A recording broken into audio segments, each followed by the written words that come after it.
They put a lot of time and effort into this to make it a wonderful event today. I also wanted to thank, they already left, but the American Legion Chief Pontiac Post 377 Honor Guard who did the ceremony at 11 o'clock this morning. And now it's time for our favorite part, the national anthem. Piper, do you want to come up here? Do you remember Piper from last year? She's going into the 3rd grade now. Do you want to hold it?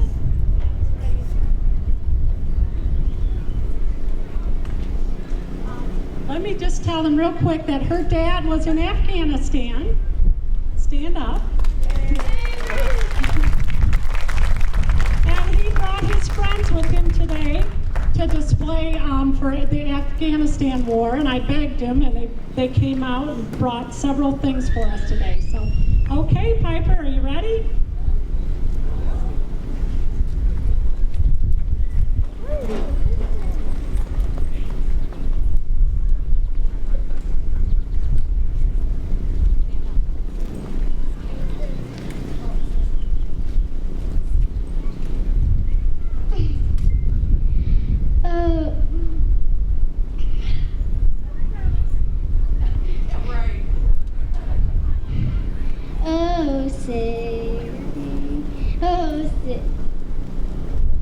Say, can you see by the dawn's early light what so proudly we at the twilight's last gleaming, and whose broad stripes and bright stars through the perilous fight o'er the ramparts we watched were so gallantly streaming, and the rocket's fragment almost bursting in air gave proof through the night that our flag was still there.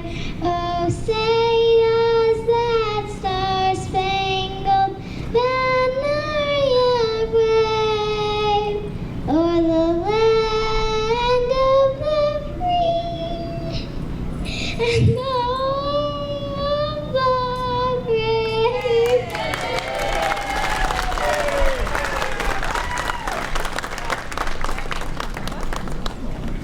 Very good job.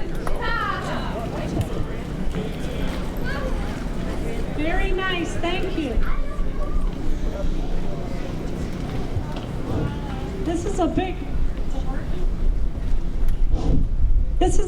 There we go, sorry. This is a big stage, so it's a little intimidating, isn't it? Big stage.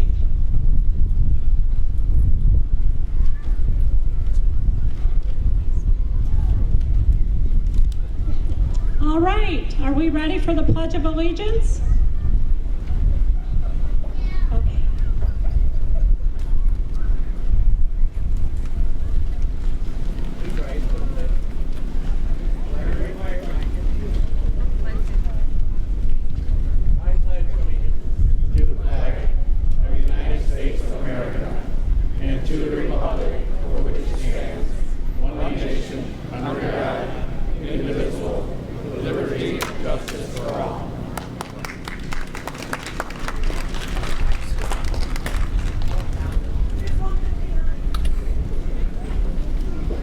Okay, I would like to now introduce Bart Clark. He and his wife Diane are longtime residents of Clarkston. He was born in Detroit and joined the Navy in 1967 until he retired in 1993 as a captain of the USS Omaha submarine. Bart was also a professor of the Naval Science of U of M. I am pleased to introduce Bart Clark. Thank you, Barbara, and thank you, ladies and gentlemen, for coming out here today as we pay honor to our many veterans in the area who have served our country honorably and faithfully. 240 years ago, on the 4th of July, 1776, the Founding Fathers signed and issued the Declaration of Independence. This important document on the nation's history not only declared ourselves to be independent of Britain, but it listed the reasons why the colonists felt they should be independent, and also include phrases that constitute the very core, the very foundation of our legal system and our structure. These words were just words, though. On the 5th of July, 1776, British soldiers still patrolled the streets of our cities. British tax collectors still collected taxes and sent the money back to England. King George still appointed our governors from the British aristocracy. It was not until the Patriots took up arms and stood toe-to-toe with the British war machine, then the most powerful machine in the world, to defend and demand and win their freedom. Since that time, we found that this is a difficult, dangerous world, and it's been necessary time and again for patriots, those here today, to stand up and defend our country. We fought a ferocious civil war to maintain our unity. We fought wars with Mexico, with Spain as we expanded. We fought against the Kaiser's Germans in World War I. We fought against the Nazis and the Japanese in World War II. We fought in Vietnam. We fought many, many battles throughout our history. It has never been a safe place unless we're willing to defend ourselves. Today, we are here to say thank you to those veterans, to those patriots who have served honorably in our nation's armed forces. So let's get on right now and recognize those veterans here today. These are our neighbors and our friends. First of all, anybody here fight in Iraq or Afghanistan recently? Stand up and be recognized. Very good. Great. Thank you very much for your service. How about Desert Storm? Anybody here from Desert Storm? There's one back there. Phil, congratulations and thank you for your service. There's the one right there. Thank you for your service. Bosnia, Grenada, or Panama. Anybody from Bosnia, Panama, Grenada? If you are, thank you for your service also. Vietnam. I know there's some Vietnam vets here. Come on, guys, stand up. Let's say, give these guys a big round of applause and welcome home. How about Korea? Let's go back a little bit. Anybody from Korea? Anybody fighting wars in Korea? Korean veterans, thank you for your service. Thank you for your courage. How about the Cold War? That's me. I'm Cold Warrior, submariner. Anybody else from Cold War? Great. Thank you, guys. Thank you for your service. Thank you, men and women. World War II. There's a couple World War II vets right here. There's a couple right here in the front row. Let's give them a big round of applause. These are American heroes. Thank you for your service. Thank you for defending us. And many others, people I forgot.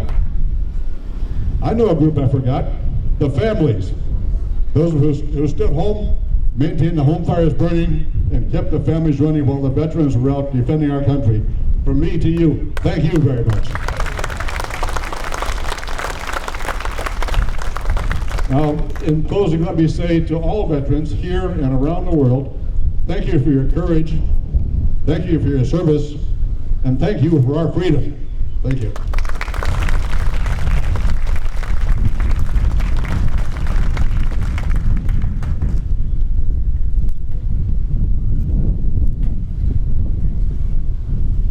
Before I introduce Pat Kittle, I just wanted to thank everyone who brought everything for the museum. We had the best displays ever, so thank you. It's very personal items everyone brought, so that was a real treat. Let's give everyone a hand for that. Thank you. All right, it's my pleasure to introduce Pat Kittle, our Independence Township Supervisor. He's taken on an additional role as a president of the North Oakland County Treatments Court. He will share a little bit more about his role, and thank you for coming today. Thank you, Barbara.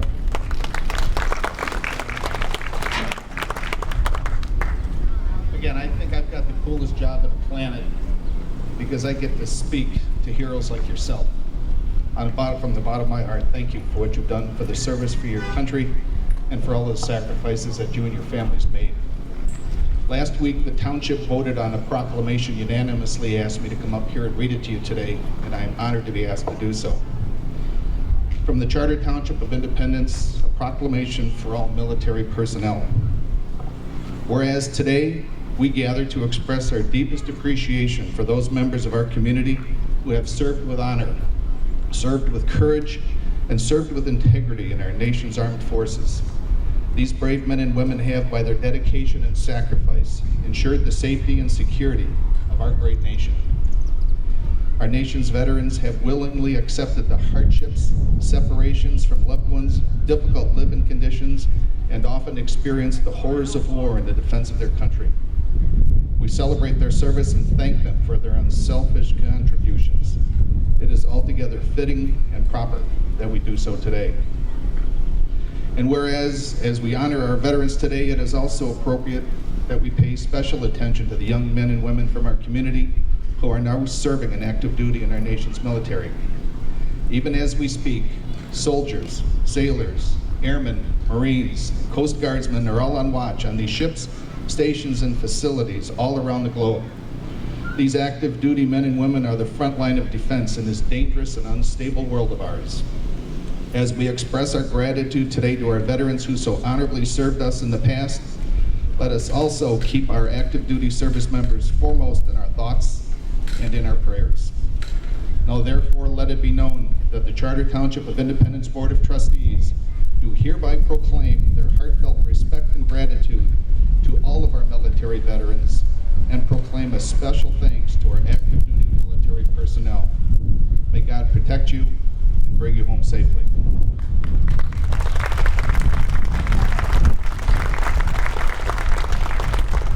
You know, Barbara did mention another role that I've assumed. I am the president of the Friends of the North Oakland County Veterans Treatment Court. And I can tell you one thing, talk about some heroes. We have about 25 mentors who serve the members of the court, who act as kind of guardian angels for those guys who are in the program. I'm sure each and every one of you here knows someone who's had trouble assimilating back into society after coming back from the military. Whether it's PTSD or substance abuse or something. You all know somebody who's probably gotten involved on the wrong side of the law at some time or another. Nothing dangerous or violent, but kind of goofy stuff that somehow might just get them caught up in a probation or get them involved in a criminal justice system. And I can tell you one thing from personal experience, throwing your loved one in going through the court system and then throwing them in jail is not the right thing to do. It does not help. And that's where the Veterans Court comes in.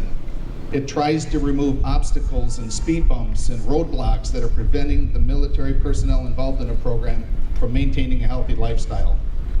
All of the monies that we do generate goes to provide food or rent or car repairs or something to help reduce that extra level of stress so that they will go to the therapy sessions, go to the VA, go see their doctor, meet their probation requirements, and just avoid the civil court system altogether.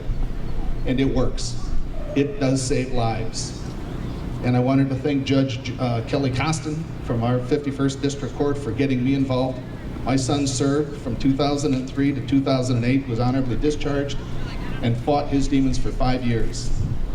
He lost the struggle in 2013, and I tell you what, every day I miss him. But I can tell you one thing, if he was around when this Veterans Court was going, I think he would be here today. So I'm a lucky person because all of that anger, all of that rage, I've been able to focus into doing something positive. We generated $126,000 net last year to help these veterans. This year our target is $150,000, and we are well on our way to get there. So on behalf of everybody involved in the Veterans Treatment Court, thank you, but more importantly, thank each and every one of you here so that we can enjoy the freedoms that we have today. So thank you, thank you much.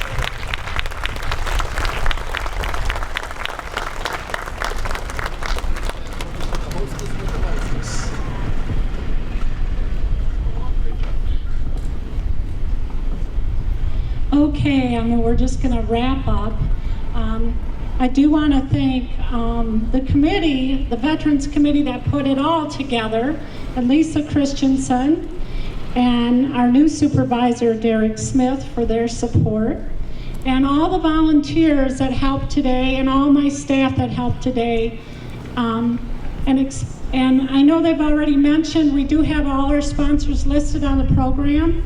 They've been mentioned a few times, but please, if you ever run across any of them, tell them personally thank you, and especially Sportsman's Great Northern Grill, which provided all the lunches today.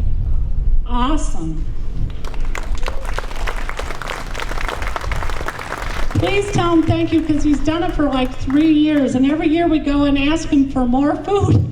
So God bless him. He always steps forward and helps us out. So just thanks again for all your support.